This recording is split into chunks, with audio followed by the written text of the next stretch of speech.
Nanginginig ang mga kamay ni Penelope habang maingat niyang binubuksan ang tahi sa likod ng teddy bear. Sa dilim ng kanilang kwarto, tanging ang sinag lang ng buwan mula sa bintana ang nagsisilbing ilaw niya.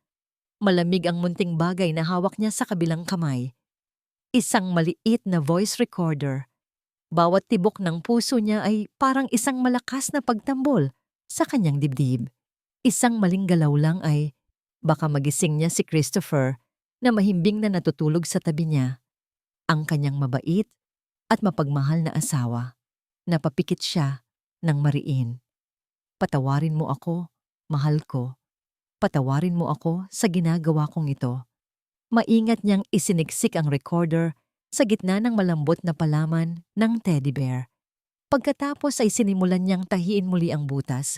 Bawat tusok ng karayom ay tila tumutusok din sa kanyang konsensya. Hindi naman dapat ganito. Kaninang umaga lang, puno ng pag-asa at saya ang puso niya. Ang amoy ng niluluto niyang adobo ay pumuno sa buong kabahayan. Habang hinahalo niya ito, ang isang kamay niya ay marahang nakahawak sa kanyang tiyan, kung saan naroon ang 6 na buwan na bunga ng pagmamahalan nila ni Christopher. Anak! Bulong niya na may ngiti sa mga labi. Excited na akong sabihin kay papa mo mamaya. Siguradong matutuwa siya na baby boy ka. Nasa gitna siya ng masayang pag-iisip nang marinig niya ang pagbukas ng pinto sa sala. Napangiti siya. Baka umuwi ng maaga si Christopher para sorpresahin siya, ngunit hindi ang boses ng kanyang asawa ang narinig niya. Penelope, nandito ka ba? Ang boses na yon. Malamig, matigas, parang laging may hinahanap na mali. Napalunok si Penelope at agad na pinatay ang apoy sa kalan. Nasa kusina po ako, mama. Sagot niya, sinisikap na gawing masigla ang kanyang tono. Pumasok si Margaret sa kusina, ang ina ni Christopher. Nakataas ang isang kilay nito habang nililibot ng tingin ang paligid. Ang suot nitong damit ay mamahalin, ang mga alahas ay kumikinang. Sa tabi nito, pakiramdam ni Penelope ay isa lang siyang kasambahay. Adobo na naman? Sabi ni Margaret, hindi man lang ngumiti. Amoy probinsya pa rin talaga ang luto mo. Hindi ka ba natututo ng mga mas sosyal na pagkain? Naramdaman ni Penelope ang pag-init ng kanyang mga pisngi. Paborito po kasi ito ni Christopher, mama. Lahat naman ng luto mo, sasabihin niyang paborito niya. Masyadong mabait ang anak ko, sagot ni Margaret at kumuha ng isang basong tubig. Sinundan lang ni Penelope ng tingin ng kanyang biyenan habang naglalakad ito papunta sa sala. Huminga siya ng malalim, pilit na pinapakalma ang sarili para sa bata. Kailangan niyang maging kalmado para sa anak niya. Sumunod siya sa sala, handang magtanong kung ano ang kailangan nito.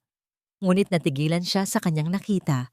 Nakatayo si Margaret sa harap ng kanilang wedding picture na nakasabit sa dingding. Ito ang paborito niyang litrato. Ang saya sa mga mata nila ni Christopher ay hindi maitatago. Ang litratong ito, sabi ni Margaret, hindi lumilingon. Masyadong malaki, masyadong agaw pansin. At sa isang iglap, tila sinadyang nawalan ng balanse si Margaret.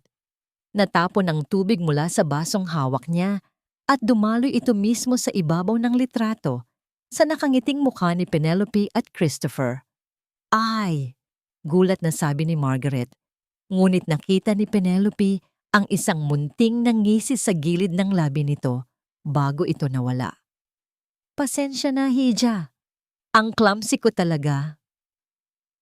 Hindi nakapagsalita si Penelope. Nakatitig lang siya sa tubig na unti-unting sumisira sa kanilang litrato. Ang simbolo ng kanilang pagmamahalan. Pakiramdam niya ay sinasadyang binubura ni Margaret ang bawat bakas ng kanyang kaligayahan sa bahay na yon. Nang gabing iyon, umuwi si Christopher na pagod mula sa trabaho. Sinalubong siya ni Penelope ng isang pilit na ngiti. Nakita niya ang lungkot sa mga mata ng asawa, pero ayaw na niyang dagdagan pa ang daladala nitong problema. Okay ka lang, mahal? Tanong ni Christopher Habang hinahaplos ang kanyang buhok, tumangulang si Penelope. Pagod lang siguro dahil sa pagbubuntis. Naniwala naman si Christopher. Hinalikan siya nito sa noo at niyakap ng mahigpit. Sa mga bisig ng kanyang asawa, panandali ang nawala ang takot ni Penelope. Ngunit nang makita niya ang nasirang litrato mula sa balikat ni Christopher, bumalik ang lahat. Bumalik ang lahat ng masasakit na salita. Ang lahat ng masasakit na tingin. Hindi ito simpleng kapabayaan lang. May mali. May mas malalim na dahilan ang galit ni Margaret sa kanya. At kailangan niyang malaman kung ano yon. Para sa sarili niya. Para sa anak niya. Kaya ngayon, heto siya. Sa dilim. Gumagawa ng isang bagay na hindi niya kailanman inakalang gagawin niya. Ang pagtahi sa isang teddy bear na may nakatagong lihim sa loob. Ang teddy bear na ireregalo niya sa kanyang biyenan bukas. Nang matapos niyang tahiin, mahigpit niyang niyakap ang laruan. Halos hindi na siya makahinga sa bigat ng kanyang nararamdaman. Diyos ko, sana po mali lang ako ng hinala. Dasal niya sa kanyang isip. Sana po wala akong matuklasang masama. Inilagay niya ang teddy bear sa isang paper bag sa tabi ng kama. Bumalik siya sa paghiga. Maingat na huwag maglikha ng ingay. Niyakap niya ang natutulog na si Christopher mula sa likod. Isiniksik ang kanyang mukha sa malapad nitong balikat. Sa ilalim ng liwanag ng buwan, isang butil ng luha ang pumatak mula sa kanyang mga mata. Patawarin mo ako, Christopher. Para ito sa anak natin. Kailangan kong malaman ang totoo. Sigurado ka bang okay ka lang, mahal? Kanina ka patahimik. Tanong ni Christopher habang nagmamaneho. Sinulyapan niya si Penelope sa passenger seat. Nakatingin ito sa labas ng bintana, tila malalim ang iniisip. Mula pa kagabi, napansin niyang hindi ito mapakali. Baka nga dala lang ng pagbubuntis. Isang kamay ni Penelope ang nakahawak sa tiyan nito. Ngumiti si Christopher. Sa kabila ng lahat ng pagod sa trabaho, ang pag-uwi sa kanyang mag-ina, ang laging nagpapagaan ng kanyang pakiramdam. Okay lang ako, sagot ni Penelope, lumingon sa kanya at pilit ng ngumiti. Iniisip ko lang ang check-up ni Mama mamaya. Samahan mo siya, di ba? Oo naman, routine check-up lang naman yon, sabi niya. Hinawakan niya ang kamay ng asawa. Pagkatapos, didiretso agad ako ng uwi. May sorpresa ka pa raw sa akin, di ba? Nakita niya ang bahagyang pagliwanag ng mukha ni Penelope. Oo, sigurado akong magugustuhan mo. Gumaan ang loob ni Christopher. Marahil ay nag-aalala lang talaga ito. Gusto niya sanang manatili na lang sa bahay at alagaan ang asawa. Pero bilin ni Margaret na siya mismo ang maghatid dito sa ospital. At bilang anak, hindi niya ito matanggihan. Makalipas ang ilang oras, nasa isang pribadong ospital na sila ni Margaret. Habang naghihintay na tawagin ang numero ng kanyang ina, pakiramdam ni Christopher ay may mabigat na nakadagan sa hangin. Mabuti naman at sumunod ka sa gusto ko, anak, sabi ni Margaret, na nakaupo sa tabi niya. Mahirap na. Baka kung ano na naman ang isipin ng asawa mo. Kumunot ang noo ni Christopher. Wala namang iniisip si Penelope. Nag-aalala lang siya sa inyo. Bumuntong hininga si Margaret. Alam mo, Christopher, hindi na nito natapos ang sasabihin ng isang pamilyar na boses ang tumawag sa pangalan niya. Chris? Christopher Gomez? Ikaw nga. Sabay silang napalingon ni Margaret. Papalapit sa kanila ang isang babaeng matangkad, baling kinita ng katawan, at suot ang isang mamahaling business suit. Ang mukha nito ay perpektong naka-makeup at ang mga labi ay may kulay pulang lipstick. Si Vanessa Harrison, ang anak ng may-ari ng kumpanyang katunggali nila, at ang babaeng minsan na niyang tinanggihan nung college. Vanessa, sabi ni Christopher, pilit nang ngumingiti habang tumatayo para bumati. Anong ginagawa mo rito? Dinalaw ko lang si Dad. Dito siya naka-confine, sagot nito. Ngunit ang mga mata ay nakatuon sa kanya. May kakaibang kislap sa mga yon. It's been a long time, you look good. Bago pa man siya makasagot, sumingit na si Margaret. Vanessa Hija, lalo kang gumaganda. Halos maging masayang-masaya ang tono ng kanyang ina. Naalala mo pa ba ako? Ako ang mommy ni Chris. Ngumiti si Vanessa. Isang ngangiting hindi umabot sa mga mata nito. Of course, Tita Margaret. How could I forget? Ano ka ba naman, Christopher? Bakit hindi mo man lang imbitahan si Vanessa na maupo? Sabi ni Margaret. Naramdaman ni Christopher ang pagkailang. May parte sa kanya na gustong umalis na lang doon. Alam niya kung gaano ka-persistent si Vanessa noon at alam niyang hindi magugustuhan ni Penelope ito. Marami pa sigurong ginagawa si Vanessa, ma. Sabi niya, umaasang makalusot. Oh no, it's fine. I have a few minutes. Mabilis na sagot ni Vanessa at umupo ito sa tabi ni Margaret na siyang naglagay kay Christopher sa gitna nilang dalawa. Ang sumunod na ilang minuto ay parang isang pagsubok para kay Christopher. Walang tigil sa pagpuri si Margaret kay Vanessa. Ang tagumpay nito sa negosyo, ang mga bansa na napuntahan nito, ang ganda ng suot nito. Bawat papuri para kay Vanessa ay parang isang patagong paninira kay Penelope. Napakaswerte ng magiging asawa mo, Hija. Sabi pa ni Margaret, isang babaeng matalino, matagumpay, at galing sa magandang pamilya. Iyan ang pangarap ng bawat ina para sa kanilang anak na lalaki.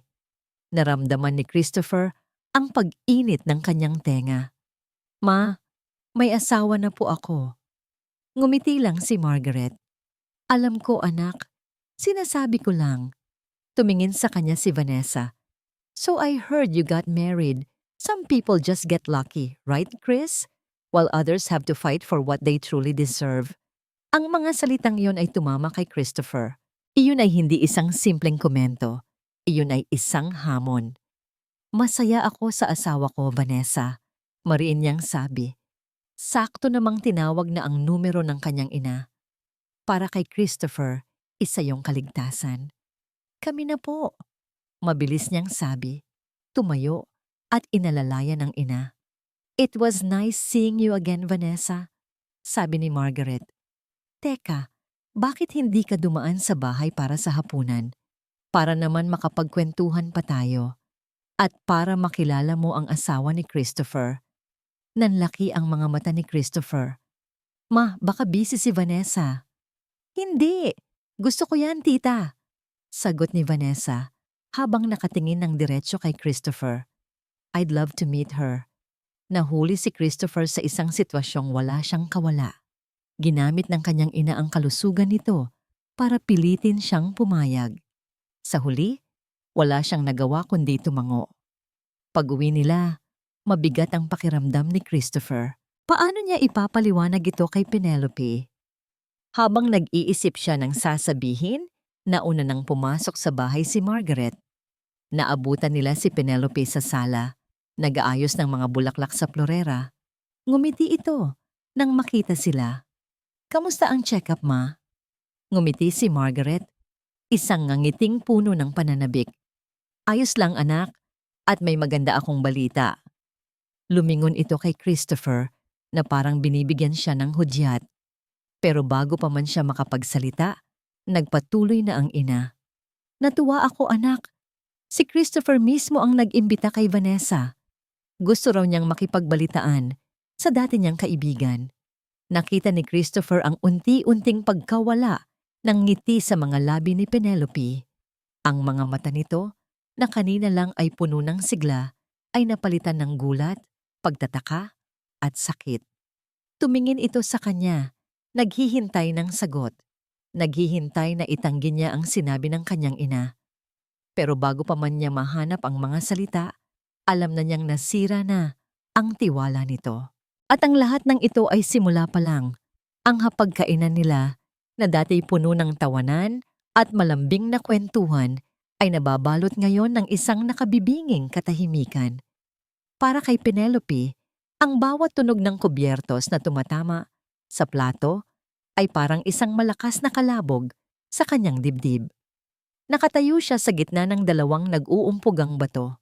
Si Margaret, na walang tigil sa pagngiti, at si Vanessa, na ang bawat galaw ay tila isang kalkuladong pag-atake. You have a lovely home Penelope, sabi ni Vanessa habang tinitikman ang sinigang. Ang boses nito ay matamis, pero ang mga mata ay nang isi-insulto. It's very simple, very traditional. Pumilit ng ngiti si Penelope. Salamat. Paborito kasi ni Christopher ang mga lutong bahay. Tumawa ng mahina si Margaret. Nasanay lang yan, Hija.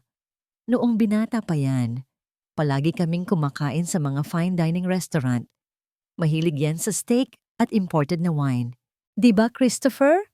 Lahat ng mata ay napunta kay Christopher na halatang hindi komportable sa kanyang kinauupuan. Pareho ko namang gusto, ma. Sagot niya, umiiwas ng tingin kay Penelope. Ang sagot na yon ay sumugat sa puso ni Penelope. Pakiramdam niya, pinagtutulungan siya sa sarili niyang pamamahay. Sinubukan ni Vanessa na ibahin ang usapan, ngunit sa paraang mas lalong nagpapahirap sa sitwasyon. Naalala mo pa ba, Chris, noong college tayo? Masiglang sabi ni Vanessa. Yung nag-road trip tayo papuntang Batangas? Tayong dalawa lang? We got lost and we had to sleep in your car. That was so much fun. Naramdaman ni Penelope na parang may bumara sa kanyang lalamunan. Tumingin siya kay Christopher, naghihintay na itama nito ang kwento o sabihing hindi yun importante. Pero nanatili lang itong tahimik, bahagyang namumula ang mukha. Ang katahimikan ni Christopher ay mas masakit pa kaysa sa anumang salita. Para kay Penelope, ang buong hapunan ay isang mahabang pagpapahirap. Siya ang legal na asawa, pero pakiramdam niya ay siya ang tagalabas. Siya ang nagluto at naghanda ng lahat, pero siya ang hindi nabibilang sa usapan. Nang sa wakas ay matapos ang hapunan at nagpaalam na si Vanessa, pakiramdam ni Penelope ay nabunutan siya ng tinik. Ngunit ang sakit ay naroon pa rin. Habang nagliligpit siya ng pinagkainan, lumapit si Christopher sa kanya. Mahal. Simulan niya. Hindi lumingon si Penelope. Masaya ka ba? Malamig niyang tanong. Anong ibig mong sabihin? Humarap siya. Hindi na napigilan ang namumuong luha sa kanyang mga mata. Masaya ka bang makita ulit siya? Masaya ka bang balikan ang mga alaala niyo? Penelope, hindi naman ganoon, sabi ni Christopher.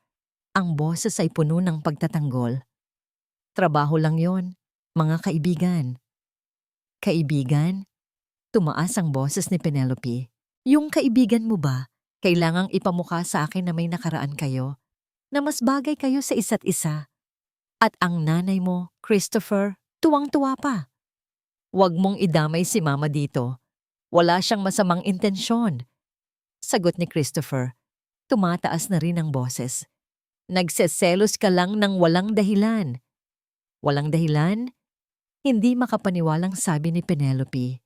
Hindi mo ba nakikita? O nagbubulag-bulagan ka lang? Mula nang dumating siya, ako na lang palagi ang mali. Pagod na ako, Penelope. Pagod ako sa trabaho tapos ito ang aabutan ko sa bahay. Puro ka na lang hinala. Sigaw ni Christopher. Iyon ang unang pagkakataon na sinigawan siya ng asawa. Natigilan si Penelope. Ang sakit na naramdaman niya ay napalitan ng isang malamig na pagtanggap sa katotohanan. Nag-iisa siya sa laban na ito. Hindi na siya sumagot. Tumalikod siya at naglakad papasok sa kanilang kwarto. Iniwan si Christopher na nakatayo sa kusina. Isinara niya ang pinto at doon ibinuhos ang lahat ng kanyang luha. Ang unang malaking pag-aaway nila. At dahil ito sa isang babaeng bigla na lang bumalik. Nang mahimasmasan siya, isang bagay ang pumasok sa kanyang isip. Ang teddy bear. Ang regalo niya para kay Margaret. Nanginginig ang mga kamay niya habang kinukuha ito mula sa paper bag. Dahan-dahan niyang pinindot ang play button ng recorder na nakatago sa loob. Ang una niyang narinig ay ang sarili niyang boses nang ibigay niya ang regalo kaninang umaga. Pagkatapos ay ang boses ni Margaret na may pilit na pasasalamat. Ilang minuto ng katahimikan, akala niya ay wala na siyang maririnig. Akala niya, mali lang talaga siya ng hinala. Ngunit bigla, May narinig siyang tunog ng pagdial sa telepono. At pagkatapos, ang boses ni Margaret. "Hello, Vanessa?" Napatakip ng bibig si Penelope. "Oo, natanggap ko na ang bayad. Nasa bangko na." Saglit na katahimikan. "Huwag kang mag-alala. Ang hapunan kanina ay simula pa lang." Nakita ko ang reaksyon niya. Konting tulak pa, bibigay na rin yan. May narinig siyang mahinang tawa mula sa kabilang linya, ang boses ni Vanessa. At pagkatapos, ang mga salitang dumurog sa natitirang pag-asa sa puso ni Penelope. "Perfect, Vanessa. Nagsisimula na ang plano." Malapit nang bumagsak ang tiwala niya sa asawa niya. Binitiwan ni Penelope ang teddy bear na parabang napasusya. Ang laruang dapat sana'y simbolo ng pagmamahal ay naging isang testamento ng kataksilan. Napatingin siya sa bintana. Ang madilim na gabi ay tila isang salamin ng kinabukasan na naghihintay sa kanya. Hindi niya kalaban si Vanessa. Hindi lang niya kalaban si Margaret. Kalaban niya ang isang plano.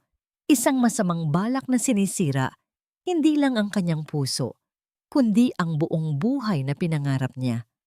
At ang pinakamasakit sa lahat, ang lalaking pinakamamahal niya, ang ama ng kanyang dinadala, ay nasa kabilang panig. Kahit hindi nito alam, alam niyang hindi niya na mapagkakatiwalaan ang kanyang biyenan.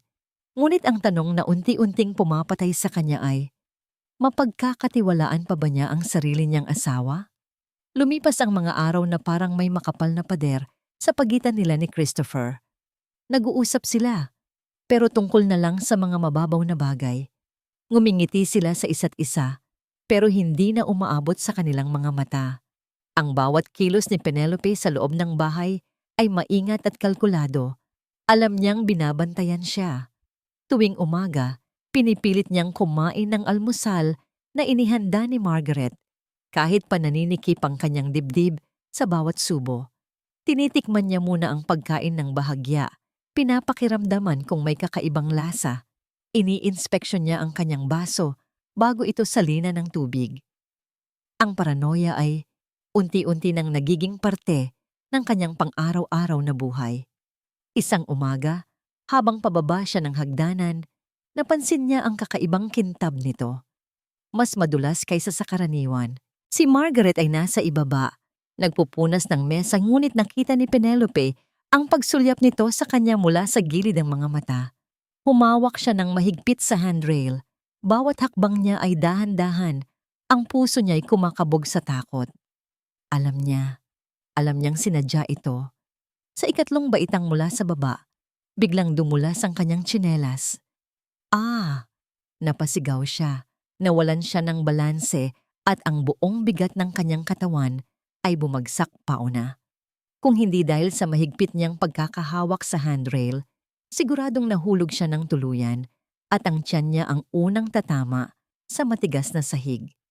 "Penelope! Anong nangyari?" Ang boses ni Margaret ay puno ng pagkukunwaring pag-aalala. Mabilis itong lumapit sa kanya na may itsura ng isang taong nag-aalala. Pero nakita ni Penelope ang panandaliang pagkadismaya sa mga mata nito bago ito napalitan ng awa. Nanginginig ang buong katawan ni Penelope habang tinutulungan siya ni Margaret na tumayo. Agad niyang hinawakan ang kanyang tiyan. Gumaan ang kanyang loob nang maramdaman niya ang bahagyang paggalaw ng sanggol sa loob. Ligtas sila. Sa ngayon. "Ano ka ba naman, Hija? Mag-iingat ka," sabi ni Margaret. "Mabuti na lang at bagong wax ko ang sahig. Gusto ko kasing maging malinis at makintab para sa apo ko." Ang mga salitang yon ay parang lason sa pandinig ni Penelope. Bagong wax, isang perpektong dahilan. Sakto namang lumabas si Christopher mula sa kanilang kwarto, naaalerto sa sigaw niya. "Anong nangyari? Okay ka lang, mahal?" Nag-aalalang tanong niya. Mabilis na lumapit at ininspeksyon ng asawa. Muntik na siyang mahulog. Paliwanag ni Margaret. Masyado yatang madulas ang sahig. Tumingin si Penelope ng diretso sa mga mata ni Christopher. Nakita niya ang totoong pag-aalala roon at iyon ang nagbigay sa kanya ng lakas ng loob. Sinadya niya, Chris. Mahina niyang sabi. Ang boses ay nanginginig sa galit at takot. Nakita ko siya. Alam niyang bababa ako. Sinadya niyang gawing madulas ang hagdanan. Ang mukha ni Christopher ay nagbago. Mula sa pag-aalala, patungo sa pagkalito. Tumingin siya sa kanyang ina, na ngayon ay may mga namumuong luha sa mga mata. Ano? Anong klaseng paratang yan, Penelope? Umiiyak na, sabi ni Margaret. Bakit ko naman gagawin yon? Apo ko ang nasa sinapupunan mo. Alam kong hindi mo ako gusto, pero hindi ko akalaing kaya mong mag-isip ng ganito, kasama tungkol sa akin. Nagsimula itong humikbi, na parang siya ang tunay na biktima. Ma, tama na po, sabi ni Christopher. Lumapit sa ina para aluin ito. Hindi anak, kailangan niyang malaman na nasasaktan ako, sabi ni Margaret. Ginagawa ko ang lahat para maging mabuting biyenan, pero ito ang igaganti niya. Pinagbibintangan akong gusto kong saktan ang sarili kong apo. Nahati ang mundo ni Christopher. Sa isang banda, ang kanyang asawa na nanginginig sa takot. Sa kabilang banda, ang kanyang ina na umiiyak sa sakit. Tumingin siya kay Penelope at ang nakita niya sa mukha nito ay hindi na pag-aalala, kundi pagkabigo. Penelope, tama na. Pakiusap ni Christopher. Nasasaktan si Mama sa mga paratang mo. Alam kong mahirap ang pagbubuntis mo, baka masyado ka lang nagiging sensitibo. Ang mga salitang yon, masyado ka lang nagiging sensitibo, ay parang isang sampal sa mukha ni Penelope. Hindi siya makapaniwala sa narinig niya. Sa likod ni Christopher, nakita ni Penelope na pinunasan ni Margaret ang kanyang mga peking luha. At pagkatapos, isang ngiti ang sumilay sa mga labi nito. Isang ngiti ng tagumpay. Alam na ni Penelope, talo na naman siya. Hindi na siya nagsalita. Tumalikod siya at dahan-dahang umakyat pabalik sa kanilang kwarto. Ang bawat hakbang ay mas mabigat kaysa sa dati. Isinara niya ang pinto at napasandal dito. Napahawak sa kanyang tiyan. Hindi tayo susuko, anak. Bulong niya. Kahit tayong dalawa na lang, lalaban tayo. Ilang sandali pa, tumunog ang kanyang cellphone. Isang unknown number, binuksan niya ang mensahe. Isa itong litrato. Si Christopher at si Vanessa. Nakaupo sila sa isang coffee shop, magkatabi. Si Vanessa ay tumatawa, habang si Christopher ay nakangiti. Mukha silang masaya. Mukha silang bagay. Sa ilalim ng litrato, may isang maikling mensahe. Hindi mo ba alam? Sila pa rin ang para sa isa't isa. Nabitawan ni Penelope ang kanyang cellphone. Ang sakit sa kanyang dibdib ay mas matindi pa kaysa sa takot na naramdaman niya kanina. Inaatake siya ng kanyang biyenan sa loob ng bahay. At sa labas naman, unti-unting inaagaw ng ibang babae ang kanyang asawa. At ang pinakamasakit sa lahat, wala siyang kakampi. Sir, kanina pa po kayo tinatawagan ni Ma'am Vanessa. Urgent daw po, sabi ng sekretarya ni Christopher mula sa intercom. Napabuntong hininga si Christopher at minasahe ang kanyang sentido. Maghapon nang kumukulo ang dugo niya. Pagkatapos ng eksena sa hagdanan kaninang umaga, hindi na siya kinausap ni Penelope. Ang bigat ng katahimikan sa pagitan nila ay mas masakit pa kaysa sa anumang sigawan. Ayaw na sana niyang kausapin pa si Vanessa, pero ang salitang urgent at ang pagbanggit sa pangalan ng kumpanya nila ay nag-iwan sa kanya ng walang pagpipilian. Okay, papasukin mo siya, sabi niya sa intercom.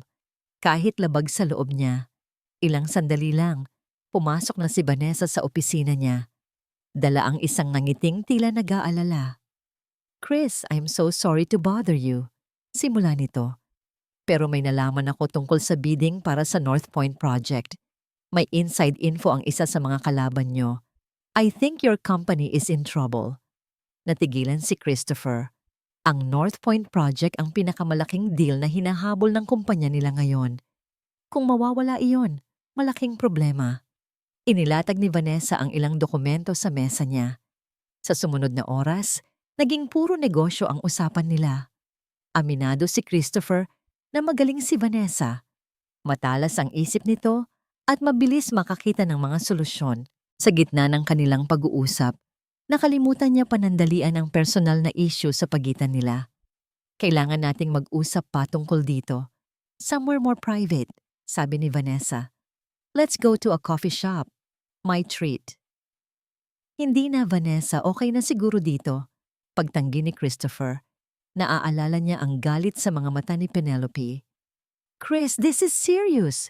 Git ni Vanessa, ang muka ay seryoso. May mga pangalan akong sasabihin sa'yo na hindi pwedeng marinig ng kahit sino dito sa opisina mo. This is for your own good. Dahil sa bigat ng sitwasyon, napilitan siyang pumayag. Panay ang tingin niya sa relo habang nasa coffee shop sila. Gusto na niyang umuwi. Gusto na niyang suyuin si Penelope. Relax, Chris, sabi ni Vanessa, tumatawa.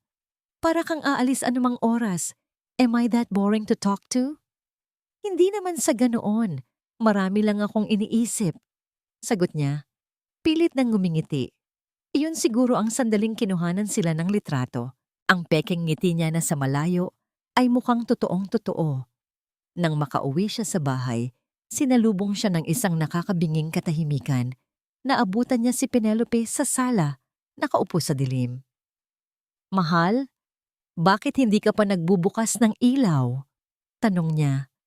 Hindi ito sumagot. Dahan-dahan itong tumayo at iniabot sa kanya ang cellphone nito. Nang makita niya ang litrato nila ni Vanessa, naramdaman niyang nanlamig ang buong katawan niya. Penelope, magpapaliwanag ako, mabilis niyang sabi. Tungkol lang to sa trabaho. Nagkataon lang na. Nagkataon? Putol ni Penelope sa kanya. Ang boses nito ay walang emosyon na mas lalong nakakatakot. Nagkataon din ba na ang nanay mo ginawang parang skating rink ang hagdanan kaninang umaga? Nagkataon din ba na ang babaeng yan laging sumusulpot kung kailan may problema tayo? Ano ba ang gusto mong palabasin? Pagod na tanong ni Christopher na nagsasabuatan sila.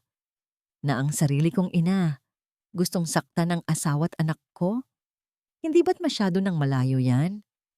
Ikaw ang tanungin ko, Christopher. Ano ba ang nakikita mo? Dahil ang nakikita ko, unti-unti nilang sinisira ang buhay natin. At ikaw, wala kang ginagawa. Ang mga salita ni Penelope ay tumusok sa puso niya. Nasasaktan siya dahil alam niyang nasasaktan ang asawa niya. Pero pagod na rin siya. Pagod na siya sa tensyon sa bahay, sa pressure sa trabaho, at sa pakiramdam na palagi siyang nasa gitna. At sa sobrang pagod, isang bagay na hinding-hindi niya dapat sinabi ang lumabas sa bibig niya. Pagod na ako sa selos mo. Baka nga tama si Mama, nag-iilusyon ka lang. Natigilan silang pareho. Ang sakit sa mukha ni Penelope ay napalitan ng isang blangkong ekspresyon. Para siyang salamin na nabasag at walang kahit anong pandikit ang makapagbubuo pang muli dito. Nakita niya ang pagsisisi sa sarili niyang mga mata nang sabihin niya iyon. Gusto niyang bawi. Gusto niyang lumuhod at humingi ng tawad. Pero huli na ang lahat. Hindi umiyak si Penelope. Tiningnan lang siya nito ng isang malamig at malayong tingin.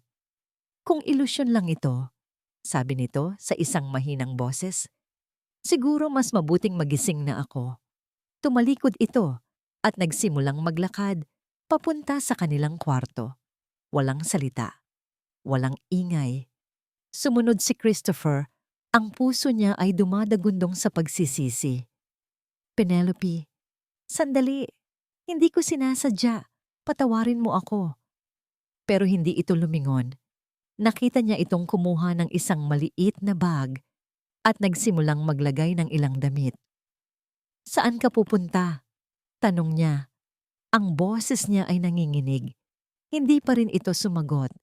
Nagpatuloy lang ito sa ginagawa, na para bang wala siya doon. Nang matapos ito, naglakad ito papalabas ng kwarto, nilampasan siya na parang hangin. Sinundan niya ito hanggang sa may pinto. Penelope, please, huwag mong gawin to. Pagmamakaawa niya. Huminto ito sa may pinto pero hindi humarap. Kailangan ko munang lumayo, Christopher. Sabi nito, kailangan kong protektahan ang sarili ko at ang anak ko dahil malinaw na hindi mo kayang gawin yon para sa amin. At pagkatapos, binuksan nito ang pinto at lumabas. Slam! Ang apartment ng kanyang kaibigan na si Ana ay maliit lang. Ngunit para kay Penelope, ito ay isang santuwaryo. Dito, malaya siyang makahinga.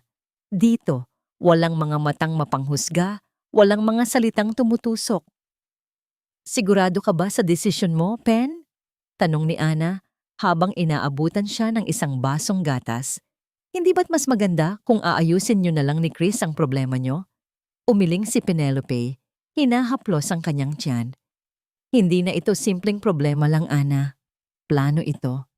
At kung mananatili ako doon, baka mapahamak lang kami ng anak ko. Hindi ko pa kayang sabihin lahat kay Christopher dahil alam kong hindi siya maniniwala. Kailangan ko ng patunay. Isang patunay na hindi niya pwedeng itanggi. Nakita niya ang determinasyon sa mga mata ng kaibigan. Ano ang plano mo? Kailangan kong malaman ang totoo, sabi ni Penelope. At ako mismo ang gagawa nun. Sa sumunod na araw, sa halip na magmukmok, ginamit ni Penelope ang kanyang oras para mag-isip. Alam niyang pera ang ugat ng lahat ng ito. Ang yaman ni Vanessa laban sa simple niyang pamumuhay. Kung may transaction sa pagitan ni na Margaret at Vanessa, siguradong hindi ito dadaan sa bangko. Masyadong madaling matrace, kailangang cash. At para sa malaking halaga, kailangan nilang magkita. Ginamit niya ang isang lumang prepaid SIM card para i-text si Christopher, nagpapanggap na isang delivery service na may ipapadalang package para sa kanya. At tinanong kung saan ito pwedeng i-drop off dahil wala siya sa bahay. Simple lang ang tanong, pero ang kailangan lang niya ay ang sagot. Kung nasa opisina ba si Christopher o wala. Nang sumagot itong nasa opisina siya buong araw, alam na ni Penelope na malaya si Margaret na gawin ang gusto nito. Nagsuot siya ng isang malaking sombrero, salamin, at isang maluwag na damit para itago ang kanyang tiyan. Nag-abang siya sa isang coffee shop sa tapat ng kanilang subdivision. Hindi nagtagal, lumabas ang kotse ni Margaret. Sinundan niya ito. Ang kaba sa kanyang dibdib ay halos hindi niya makayanan. Bawat liko ng kotse ni Margaret ay sinusundan niya, maingat na nagpapanatili ng distansya. Ang mga kamay niya ay nanginginig sa manibela. Para siyang isang tauhan sa isang pelikulang espiya. Ngunit ang nakataya dito ay hindi isang sikreto ng gobyerno, kundi ang kanyang sariling pamilya. Huminto ang kotse ni Margaret sa isang tagong parking lot ng isang luma at halos abandonadong gusali. Nagtago si Penelope sa likod ng isang malaking van, pinatay ang makina ng kanyang kotse. Ilang minuto pa, isang pamilyar na puting luxury car ang pumasok sa parking lot, ang kotse ni Vanessa. Bumaba si Vanessa mula sa kotse, dala ang isang itim na maleta. Lumapit ito sa kotse ni Margaret. Bumukas ang bintana at nakita ni Penelope ang mukha ng kanyang biyenan. Naramdaman ni Penelope na parang huminto ang kanyang paghinga. Ito na yon. Ang katotohanan. Mabilis niyang kinuha ang kanyang cellphone. Itinapat niya ito sa kanila. Nanginginig ang kamay habang pinipindot ang record button para sa video. Pinalaki niya ang view hanggang sa malinaw na makita ang kanilang mga mukha. Inabot ni Vanessa ang maleta kay Margaret. Binuksan ito ni Margaret sa loob ng kotse. Kahit mula sa malayo, kitang-kita ni Penelope ang laman ni iyon. Mga bundle ng pera, makakapal na tumpok ng pera. Nakita niya ang nangiti sa mga labi ni Margaret. Isang nangiting sakim, isang nangiting demonyo. Narinig niya, kahit mahina, ang sinabi ni Margaret dahil bahagyang bukas ang bintana ng van na pinagtataguan niya. Siguraduhin mong malinis ang lahat, Vanessa. Ayokong magkamali. Don't worry, tita, sagot ni Vanessa. Sa susunod na hakbang, siguradong tapos na ang lahat. Akin na si Christopher at sayo na ang buhay na pinapangarap mo. Napatakip si Penelope sa kanyang bibig para pigilan ang isang hikbi. Malinaw na ngayon ang lahat. Bawat piraso ng palaisipan ay nagkonekta. Nang makita niyang paalis na ang kotse ni Vanessa, dali-dali siyang kumilos para bumalik sa kanyang sasakyan. Sa sobrang pagmamadali at panginginig, hindi niya namalayan na nahulog mula sa kanyang balikat ang isang bagay. Ang kanyang scarf, ang paborito niyang scarf, ang unang regalo sa kanya ni Christopher. Nasa loob na siya ng kotse at handa ng paandarin ang makina nang makita niya sa side mirror ang paghinto ng kotse ni Margaret. Bumaba ito, tila may napansin sa sahig. Dahan-dahan itong lumakad patungo sa lugar kung saan siya nagtago kanina at pagkatapos, pinulot nito ang kanyang scarf. Nakita ni Penelope ang pagbabago sa mukha ni Margaret mula sa side mirror. Ang ngiti nito ay nawala, napalitan ng gulat, at pagkatapos ay ng isang nakakatakot na galit. Itinaas nito ang scarf. Kinikilala ito. Alam na nito. Mabilis na kinuha ni Margaret ang kanyang telepono. Kahit hindi niya naririnig, nababasa niya sa mga labi nito ang sinasabi habang tumatawag. Isang pangalan. Vanessa. Nang dumapo ang mga mata ni Margaret sa direksyon ng van, mabilis na yumuko. Ang bawat sulok ng kanilang bahay ay sumisigaw ng pangalan ni Penelope. Ang paborito niyang unan sa sofa, ang libro na hindi niya natapos, basahin sa bedside table, ang amoy ng shampoo niya na naiwan sa banyo. Para kay Christopher, ang bahay na dati niyang tinuturing na paraiso ay naging isang malamig at malungkot na kulungan. Isang araw na siyang wala. Isang araw na puno ng walang sagot na tawag at text. Sinubukan niyang tawagan si Anna, ang best friend nito, pero hindi rin sumasagot. Pakiramdam ni Christopher, pinagtutulungan siya ng buong mundo. Ang pagsisisi ay parang isang lason na unti-unting kumakalat sa kanyang sistema. Paulit-ulit na naglalaro sa isip niya ang mga huling salitang binitiwan niya. Baka nga tama si Mama. Nag-iilusyon ka lang. Paano niya nagawang sabihin iyon? Paano niya nagawang mas paniwalaan ng iba kaysa sa sarili niyang asawa, ang ina ng magiging anak niya? Anak, kumain ka na. Mula pa kagabi, wala kang matinong kain. Ang boses ni Margaret ay puno ng pag-aalala. Inilapag nito ang isang plato ng pagkain sa harap niya. Pero kahit anong pilit niya, wala siyang ganang kumain. Hindi ko siya makontak, Ma, sabi niya. Ang boses ay pagod at basag. Hindi ko alam kung nasaan siya, kung okay lang ba siya. Umupo si Margaret sa tapat niya, ang muka ay nagpapakita ng awa. Alam mo anak, baka kailangan lang talaga niya ng panahon. Masyado siyang maraming iniisip. Kasalanan ko to, Ma. Masyado akong naging marahas sa kanya. Hinawakan ni Margaret ang kanyang kamay. Huwag mong sisihin ang sarili mo. Ginawa mo lang ang tama. Minsan, ang mga babaeng buntis, nagiging emosyonal. Baka kailangan lang niyang mapag-isa. May parte sa isip ni Christopher na gustong maniwala sa sinasabi ng ina, pero may parte rin na sumisigaw na may mali. May malaking mali. Pero, paano kung may nangyaring masama sa kanya? Nakita niya ang pag-aalangan sa mukha ni Margaret bago ito nagsalita. Christopher, may sasabihin ako sa'yo. Ayoko sanang gawin to, pero nag-aalala na rin ako. Kinuha nito ang cellphone nito at may ipinakitang ilang text messages. Huwag mo na akong hanapin. Kailangan ko ng panahon para sa sarili ko. Pagod na ako sa'yo at sa nanay mo. Baka mas mabuti kung maghiwalay na lang tayo. Bawat mensahe ay mula sa numero ni Penelope, ngunit ang paraan ng pagkakasulat, ang mga salitang ginamit, ay hindi parang si Penelope. Ipinadala niya sa akin yan kaninang umaga. Malungkot na sabi ni Margaret. Ayokong ipakita sa'yo dahil ayokong saktan ka.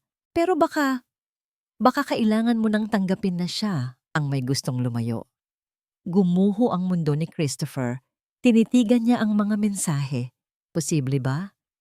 Posible bang sumuko na lang ng ganito si Penelope, ang babaeng nangako sa kanya ng panghabang buhay?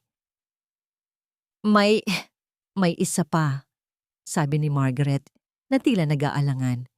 Nakita ko sa credit card statement, may binili siyang plane ticket, one-way papuntang Cebu. Parang isang suntok sa sikmura ang naramdaman ni Christopher. Cebu? Naroon ang mga kamag-anak ni Penelope. One-way ticket. Hindi. Hindi niya magagawa yan, bulong ni Christopher. Pero maging siya ay hindi na sigurado sa sarili niyang mga salita.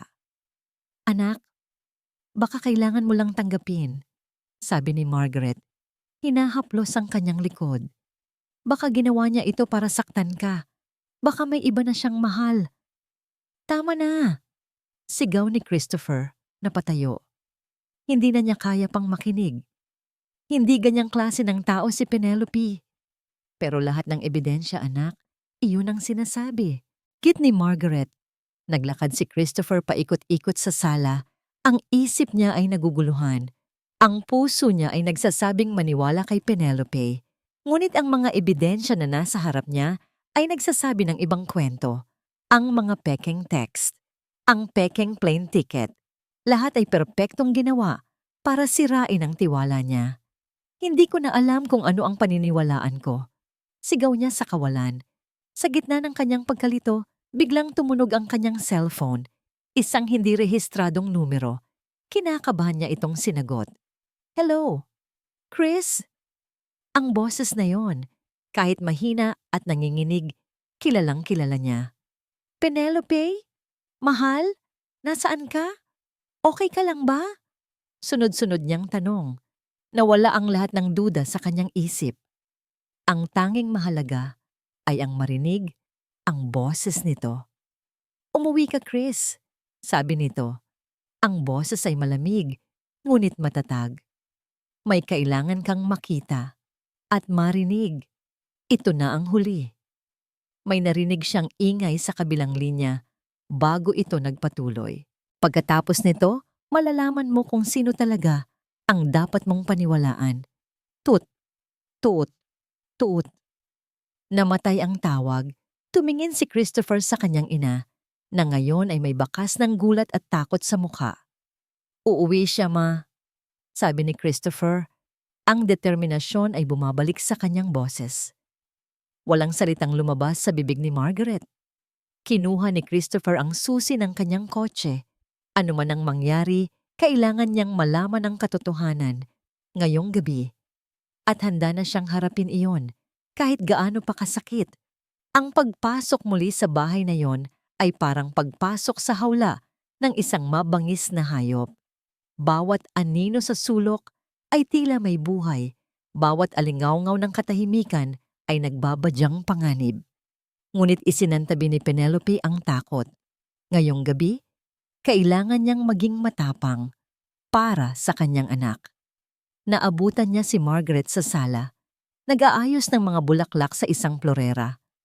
Nang makita siya nito, walang bahid ng gulat sa mukha nito. Sa halip, isang malamig na ngiti ang sumilay sa mga labi nito. Nagbalik ka, sabi ni Margaret. Hindi ito isang tanong, kundi isang statement. Para bang inaasahan na niya ang pagdating nito. Nasaan ang mga ebidensyang ipapakita mo sa anak ko? Dagdag pa nito, ang boses ay puno ng pang-uuyam. Hindi sumagot si Penelope. Hinigpitan niya ang hawak sa kanyang cellphone sa loob ng bulsa ng kanyang bestida.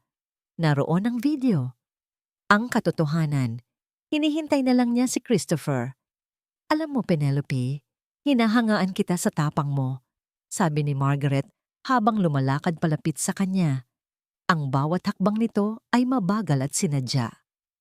Pero minsan, ang sobrang tapang katangahan ng katumbas. Hindi ako tanga, Margaret. Matatag na sagot ni Penelope. Ginamit ang pangalan nito sa unang pagkakataon. At hindi rin ako bulag. Alam ko na ang lahat. Isang malutong na tawa ang kumawala sa bibig ni Margaret. Isang tawang hindi abot sa mga mata. Talaga? Alam mo na ang lahat? O ang alam mo lang ay ang mga bagay na gusto naming malaman mo? Biglang tumalikod si Margaret at naglakad papuntang kusina. Sandali. Dahil espesyal ang gabing ito, ipagluluto kita ng espesyal na sabaw. Paborito mo, 'di ba? Creamy mushroom soup. Sinundan ni Penelope ng tingin ng kanyang biyenan. Ang simple at normal na kilos ng pagpunta sa kusina ay nagdulot ng kilabot sa kanyang buong katawan. Narinig niya ang tunog ng pagbukas ng dilata, ang pagkalansing ng sandok, at pagkatapos, ang malakas na pagsindi ng apoy sa kalan. Bumalik si Margaret sa may pintuan ng kusina, nakasandal doon, na parang reyna sa kanyang trono. Alam mo ba kung bakit ayaw na ayaw ko sa'yo? Tanong nito. Ang boses ay kalmado, ngunit puno ng galit. Dahil sa tuwing tinitingnan kita, nakikita ko ang sarili ko noon. Mahirap, walang-wala. Umaasa lang sa awa ng iba. Isang bangungot na matagal ko nang gustong kalimutan. Nagsimulang maglakad si Margaret paikot sa sala. Hinahaplos ang mga mamahaling gamit. Pinaghirapan ko ang lahat ng ito. Ibinigay ko ang buong buhay ko para marating ang estado na ito. At hindi ako papayag na isang katulad mo lang ang sisira sa lahat. Hindi ko sinisira ang buhay niyo, giit ni Penelope. Mahal ko si Christopher. Pagmamahal? Muling tumawa si Margaret. Ang pagmamahal, hindi nakakabili ng ganitong bahay. Hindi nakakapagbigay ng respeto. Pera? Penelope. Pera ang nagpapatakbo ng mundo. At ang anak mo, iyang batang nasa sinapupunan mo, ay isang malaking hadlang sa kinabukasan na gusto ko para kay Christopher. Habang nagsasalita si Margaret, naamoy ni Penelope ang nagsisimulang kumulong sabaw mula sa kusina. Ang amoy na dati niyang gusto ay nagiging amoy ng panganib. Si Vanessa, kaya niyang ibigay ang lahat. Isang tawag lang niya, kayang-kaya niyang palaguin ang negosyo ni Christopher. At ikaw? Ano ang kaya mong ibigay? Isang pusit na bata na magiging pabigat lang sa kanya? Naramdaman ni Penelope ang paninikip ng kanyang dibdib. Nasaan na si Christopher? Bakit ang tagal niya? Napakagaling mo talagang artista, Penelope, sabi ni Margaret, huminto sa harap niya. Pero dito nagtatapos ang palabas mo. Naglakad itong muli pabalik sa kusina. Narinig ni Penelope ang tunog ng paghalo sa isang kaldero at ang paglakas ng apoy. Isang mainit na sabaw, sabi ni Margaret mula sa loob. Ang boses ay masaya na. Para sa huling hapunan mo dito, isang paalam. Sa'yo, at sa maliit na problema dyan sa loob ng tiyan mo. Sa sandaling iyon, naramdaman ni Penelope ang tunay na takot. Wala si Christopher, wala siyang kakampi. Siya lang at ang sanggol sa kanyang sinapupunan, nakakulong sa bahay kasama ang isang halimaw. Biglang nag-vibrate ang kanyang cellphone sa bulsa. Christopher calling, nanginginig ang kanyang mga daliri habang sinasagot ito. Itinapat niya sa tenga niya. Chris, bulong niya. Papunta na ako, mahal. Malapit na ako. Huwag kang bibitaw. Narinig niyang sabi nito. Bago pa man siya makasagot, nakita niya ang paglabas ni Margaret mula sa kusina. Sa isang kamay nito, hawak ang isang sandok. Sa kabilang kamay, dala-dala nito ang isang kaldero ng kumukulong sabaw. Ang nangiti sa mga labi nito ay ang pinaka-nakakatakot na bagay na nakita ni Penelope sa buong buhay niya. Mabilis niyang ibinaba ang telepono mula sa kanyang tenga. Hindi ito pinatay. Isiniksik niya ito sa bulsa ng kanyang damit. Umaasang maririnig ni Christopher ang lahat. Oras na para magpaalam, sabi ni Margaret, habang dahan-dahang naglalakad palapit sa kanya, dala ang kumukulong kamatayan. Huwag mong ibababa ang telepono, Penelope. Makinig ka lang sa akin. Parating na ako. Sigaw ni Christopher sa kanyang cellphone habang pinapaharurot ang kotse. Bawat segundo ay parang isang oras. Ang bawat metro na kanyang tinatakbo ay tila 1 kilometro. Narinig niya ang boses ng kanyang ina sa kabilang linya. Oras na para magpaalam. Nanlamig ang dugo sa kanyang mga ugat. Hindi ito pwedeng mangyari. Ma, huwag! Sigaw niya sa telepono, umaasang maririnig siya. umaasang mapipigilan niya ang kabaliwang malapit ng maganap. Kasabay ng pagmamaneho, mabilis niyang dinial ang numero ng pulis. "Hello, kailangan ko ng tulong. Ang asawa ko, nasa panganib, sa address na ito." Ibinigay niya ang kanilang address. Ang boses ay nanginginig sa takot at galit. Pagkatapos, isang tunog ang narinig niya mula sa kabilang linya. Isang tunog na habang buhay niyang hindi malilimutan. Isang nakakabinging sigaw. Ang sigaw ng kanyang asawa. "Huwag! Ang anak ko!" Kasunod ng sigaw na iyon ay ang tunog ng isang bagay na kumukulo na tumatapon. At pagkatapos, isang tawa. Isang pamilyar na tawa na hindi dapat naroroon. "Good job, Tita Margaret!" Ang boses ni Vanessa. Sa sandaling iyon, ang lahat ng pagkalito ni Christopher ay nawala. Napalitan ito ng isang malinaw at nakakapasong katotohanan. Nagkamali siya. Isang malaking, nakamamatay na pagkakamali. Ang init ay parang 1,000 karayom na sabay-sabay tumusok sa kanyang balat. Ang una niyang naramdaman ay ang balat sa kanyang braso at balikat na tila nasusunog. Napasigaw siya sa sakit. Isang sigaw na nanggaling sa kaibuturan ng kanyang kaluluwa. Ngunit sa gitna ng matinding sakit, isang bagay lang ang nasa isip niya. Ang kanyang anak. Sa isang iglap, ginamit niya ang lahat ng natitira niyang lakas. Ipinangtakip niya ang kanyang mga braso sa kanyang tiyan. Tinatanggap ang lahat ng init, lahat ng sakit, para lang protektahan ang buhay sa loob niya. Naramdaman niya ang pagbagsak niya sa sahig. Ang kanyang paningin ay nanlalabo. Ngunit bago siya mawala ng malay, nakita niya ang isang bagay na nagpatindi pa sa kanyang sakit. Sa ibabaw ng isang maliit na mesa sa tabi, nakatayo ang cellphone ni Margaret. Naka-video call ito at sa screen, nakita niya ang nakangising mukha ni Vanessa Harrison na may hawak na kopita ng wine na para bang nanonood lang ng isang pelikula. Ang mga mata nito ay kumikinang sa tuwa habang sinasaksihan ang kanyang paghihirap. Si Margaret naman ay nakatayo lang sa harap niya. Hawak pa rin ang walang lamang kaldero. Ang mukha ay walang anumang emosyon. Parang isang taong katatapos lang magtapon ng basura. Tapos na. Narinig niyang bulong ni Margaret. Ang huling nakita ni Penelope bago lamunin ng dilim ang kanyang paningin ay ang dahan-dahang pagpatak ng kanyang mga luha sa sahig, kasama ng kumukulong sabaw. Blag. Ang tunog ng pagwasak ng pinto ay umalingaw-ngaw sa buong bahay. Hindi na nag-aksaya ng panahon si Christopher.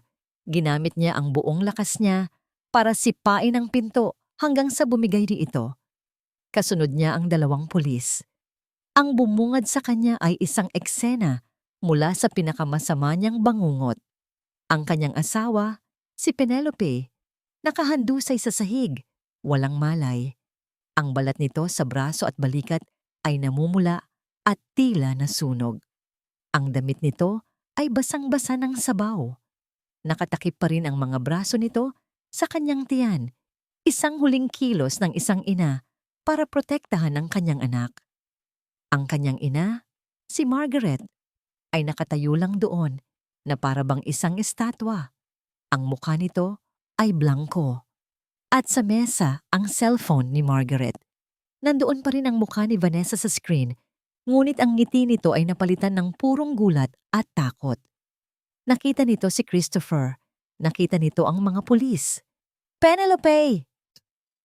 Isang sigaw na puno ng sakit, pagsisisi at pagmamahal ang kumawala mula kay Christopher.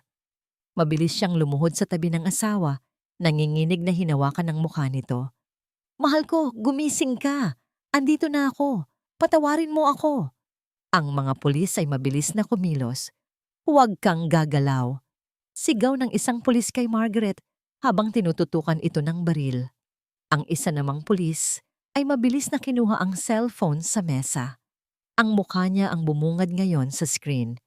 Kitang-kita niya ang paglaki ng mga mata ni Vanessa bago biglang naputol ang video call. "Ma'am, arestado po kayo," sabi ng pulis habang pinupusasan si Margaret. Wala nang emosyon sa mukha ni Margaret. Para siyang isang manika na nawalan ng tali. Ang kasakiman at galit sa kanyang mga mata ay nawala.